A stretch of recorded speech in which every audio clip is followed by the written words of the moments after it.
प्रबुद्ध समझदार लोगों का ये भ्रम हो गया है आपको कि हम तो किसी तरह यहाँ बचे हुए धंधा पानी चला रहे हैं, डॉक्टरी चल रहा है, बाल बच्चा बाहर पढ़ लेगा, यहाँ जो होता है होने दो बिहार में। मेरे भाई ये सब बर्बाद हो जाएगा।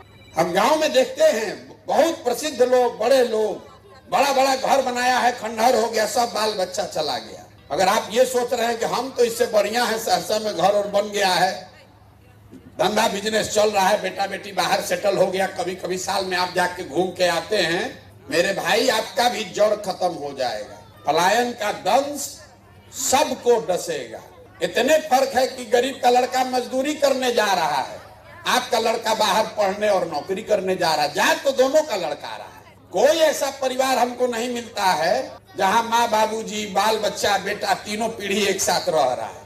अगर आप नहीं जगिएगा, अगर आप अपने आने वाले पीढ़ी के लिए कुछ नहीं कीजिएगा तो आपके बाद आपका नाम लेने वाला भी यहाँ कोई नहीं बचेगा।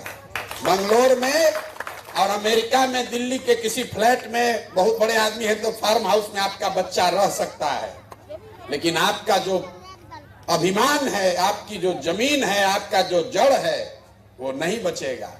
जब जहाज डूबेगा तो उसमें बैठा हुआ हर आदमी डूबेगा, आपका केबिन नहीं बच सकता है। तो मैं आपको यही अनुरोध करूंगा, आपके हक में आप पैसा कमा रहे हैं, घर बना रहे हैं, बिजनेस फैला रहे हैं, कीजिए, लेकिन आपका अगर जड़ बचाना है, थोड़ा सा, जरूरी नहीं कि हर आदमी राजनीति में आ जाए, लेकिन राजनीतिक तौर पर थोड़ा सजग होइए। आंख बंद करके किसी का झंडा मत ढोइए, आंख बंद करके ड्राइंग रूम में बैठ के ये मत कहना शुरू कीजिए कि बिहार का तो कुछ नहीं हो सकता है। एक अच्छा आदमी हारता है तो हजारों अच्छे लोगों की ताकत, उसका विश्वास हिल जाता है कि भैया राजनीति हमारे लिए नहीं है। इसलिए कोई अच्छा आदमी खड़ा होता है तो आपकी इतनी जिम्मेवारी है, उसको एक ही वोट आपका है, कम से कम उस एक आदमी को तो वोट दीजिए।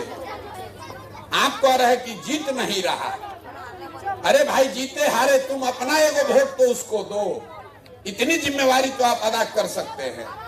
लेकिन आप भी सोच रहे कौन सरकार बनाएगा, हमारा वोट कहीं बर्बाद ना हो जाए। अगर हर आदमी यही सोचेगा कि कौन सरकार बनाएगा तो जितना लुटेरा लंपट है वही सरकार बना रहा है, उसी को आप वोट दीजिएगा। तो मेरा आपसे अनुरोध यही है कि अपने और अपने बच्चों के लिए सजग होइए और कम से कम कोई हिम्मत करके सरकार में, समाज में खड़ा हुआ है, आप उसको एक वोट से ही मदद कर सकते हैं, एक वोट से ही मदद कीजिए। पैसा आपका नहीं चाहिए किसी को, लेकिन कम से कम एक बार इतना तो कीजिए कि भाई हमारा एक वोट बर्बादे सही लेकिन इस आदमी को देंगे।